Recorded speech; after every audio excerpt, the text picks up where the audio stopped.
Fellas, you know Degree Cool Rush deodorant, right? Well, last year they changed the formula, and guys were mad about it. One dude even started a petition. So guess what? Degree heard us, admitted they messed up, and brought the original Cool Rush scent back exactly how it was. And it's in Walmart, Target, and other stores now for under $4. So grab some and remember why its cool, crisp, and fresh scent made it the #1 men's antiperspirant for the last decade. Degree Cool Rush is back, and it smells like victory for all of us. At Capella University, you can learn at your own pace with our FlexPath learning format. Take 1 or 2 courses at a time and complete as many as you can in a 12-week billing session. With FlexPath, you can even finish the bachelor's degree you started in 22 months for $20,000. A different future is closer than you think with Capella University. Learn more at capella.edu. Fastest 25% of students. Cost varies by pace, transfer credits, and other factors. Fees apply.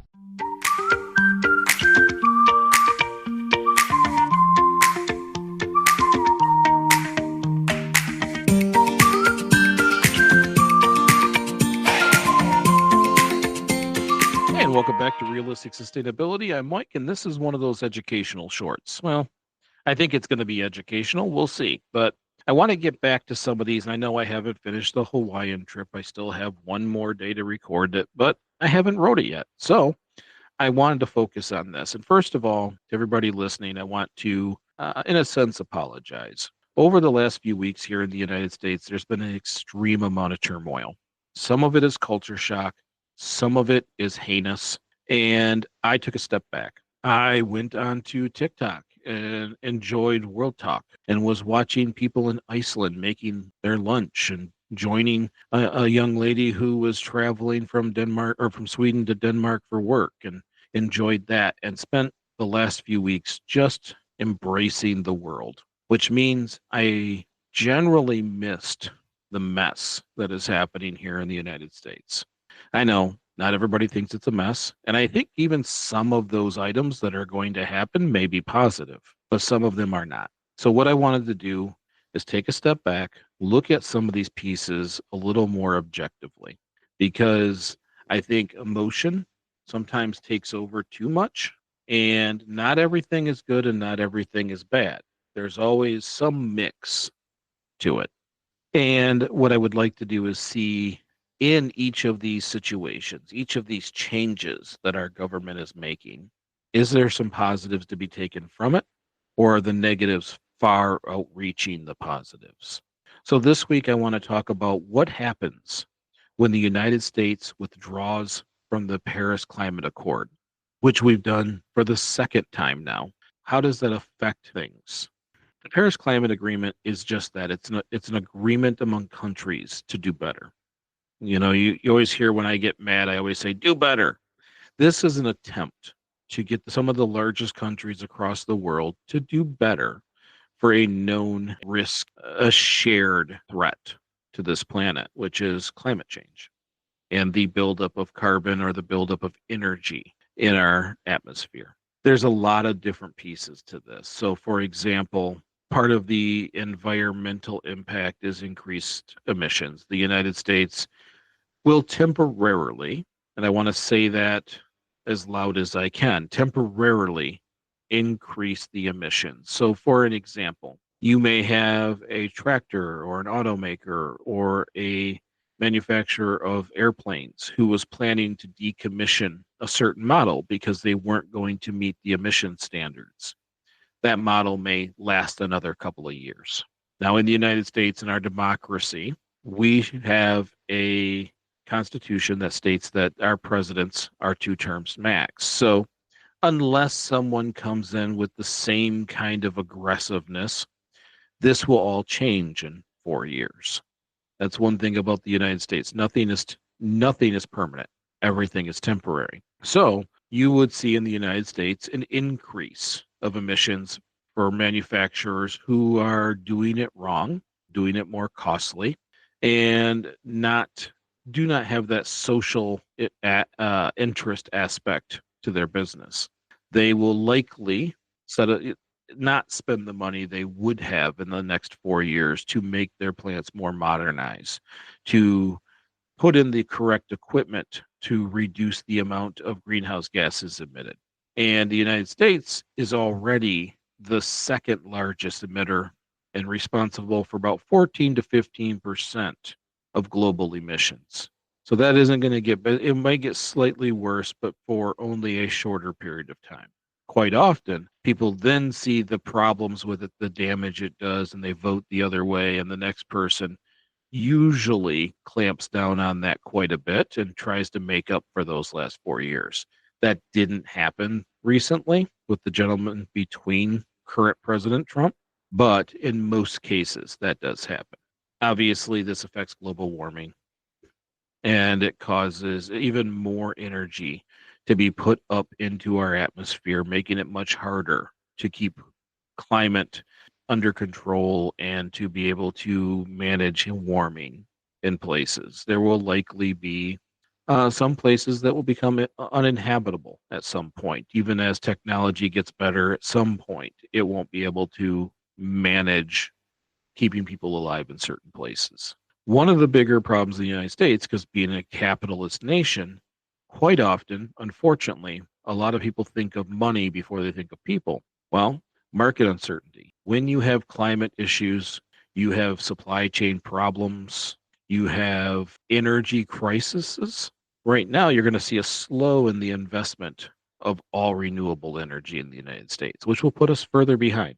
Other countries will then take the lead. We will fall behind in education and understanding of how to produce clean, effective, and efficient energy.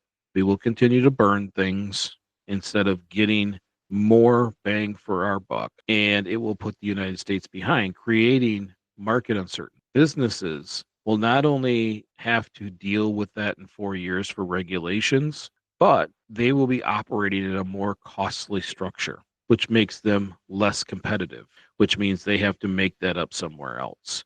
And when those businesses start to teeter in certain things like this, or the market that they're in starts to degrade and the environmental issues that are caused there reduce their sales, there's all kinds of things that can disrupt a business and create market uncertainty. That's where the competitiveness of the United States may fall behind, not only in education, because that is the biggest part of a economy. New technology matters in an economy. Manufacturing of making things that we've made in the past is not.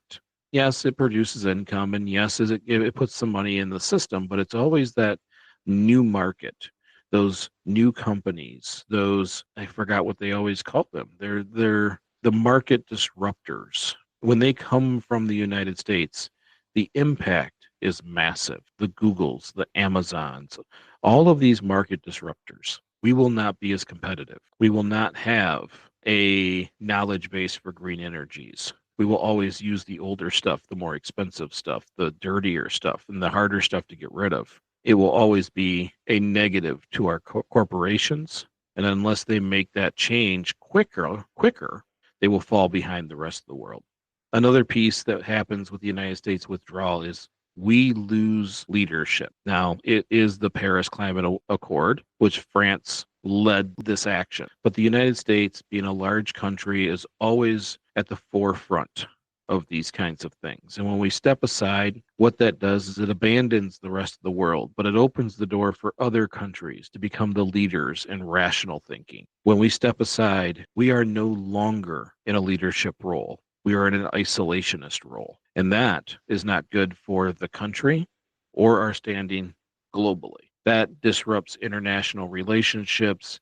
It stresses allies and partners. It does a ton of things that can affect the country in many different ways, including the people who live in that country. Another thing that will happen is we will see an increase of problems with public health. Now, we will do something on no longer working with the World Health Organization on a separate discussion. But for public health, with increased pollution, when the environment around you degrades, this can lead to worse public health outcomes, which we've seen in history. It's almost always respiratory. You end up with poisonous water. There's a ton of things that we have seen since 1900 through today that we know happen when you don't regulate manufacturing, when you don't regulate emissions. Other countries are still having that problem. It shouldn't be a goal to go back to bad because it's cheaper. It should be a goal to find new and better ways to compete while taking care of the people around you. It's the social aspect of the sustainability tripod. Social inequality will get worse. That's just something that's going to happen.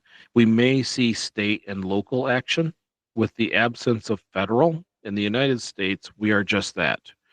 United States. We do have a federal government, but the states themselves have their own government and function independently in many ways. We may see climate goals. We may see California, for example, New York. Some of our state leaders will continue to ensure that we follow the most strictest guidelines for sustainability actions on emissions and climate change and greenhouse gas emissions. That's something that may be positive. We may see states step up. Unfortunately, because of politics and tribalism, you'll have a division where not all states, no matter how bad it gets for some citizens, you will not see some states make changes. There will be likely some irreversible damage where delay on climate change could lead to some environmental damage, making the future much harder to mitigate and much more costly. Actually, the funny thing about this is right now we have people who care about money more than anything else. And what they're going to do is create a situation where they're going to have to spend more money. Sustainability, quite often, is a cost-effective method of doing something better. Clean energy, once you have the investments in there, it's already cheaper than coal. It's already cheaper than oil and natural gas. It's the infrastructure that we need. And when we only need coal, natural gas, or oil for 20% of the production because we have a fluctuation in usage and you can't turn on and off your wind turbines that quickly, your solar panels, and how climate in the areas and sunlight and wind may change. So you have to have some of that other stuff for now. But doing it the way that we plan to do it will be wildly more costly. Now, I also believe that a large chunk of what is touted is fictional. The drill, baby, drill, removing the guidelines for Alaska, the amount of time it takes for someone to map and build the equipment, they will not get the advantages they need to make enough money in that short of period of time. If it was the next, if they could get it a guaranteed for the next 20 years and they could pump as much out as they want and be able to burn it and do all these things, they'd be fine. But you've got 4 years. So not all these companies are even going to make a decision to change, even though the regulation is gone. Some bad habits may stick around for 4 more years, but they won't invest in something they won't be able to use for the whole period of time. So that is one thing that we won't see a lot of. And when it comes to emissions, I printed out the top 20. And I did this because a friend of mine on Facebook posted a meme saying, oh, here's a plant in China. It punches out this much emissions. So it doesn't matter what we do in the US. That is a weird argument. That's the argument of, I know I did something terrible, but that person over there is worse.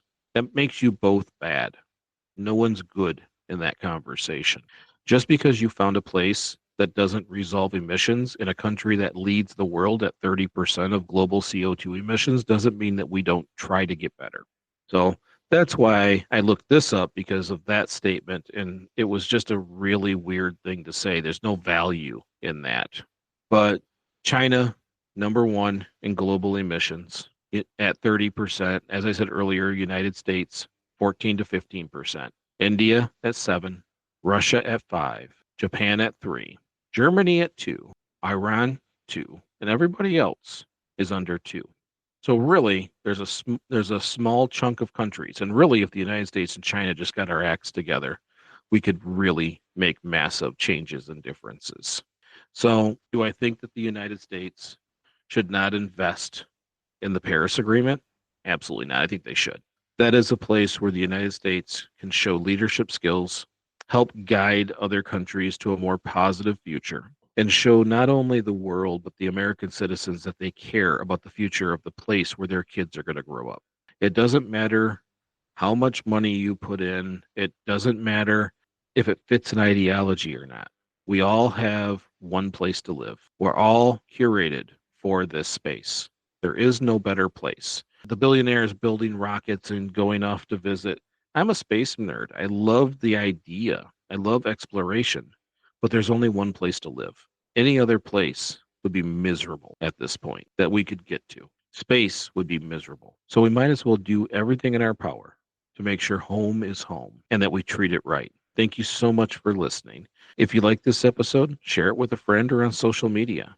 If you haven't already hit follow or like on this, please do. That helps the show out quite a bit. And don't forget, if you want to follow me on social media, you can find me on Facebook, Instagram, TikTok, YouTube, BlueSky, not X, and pretty much any other social out there. And remember, the only reason why we do this is to get a little bit better. The goal is to learn, improve, and get better a little bit each day. Life is pretty short, but if we do that, we can make some serious strides. Little bit, big bit. Thank you so much for listening, and I'll talk to you soon.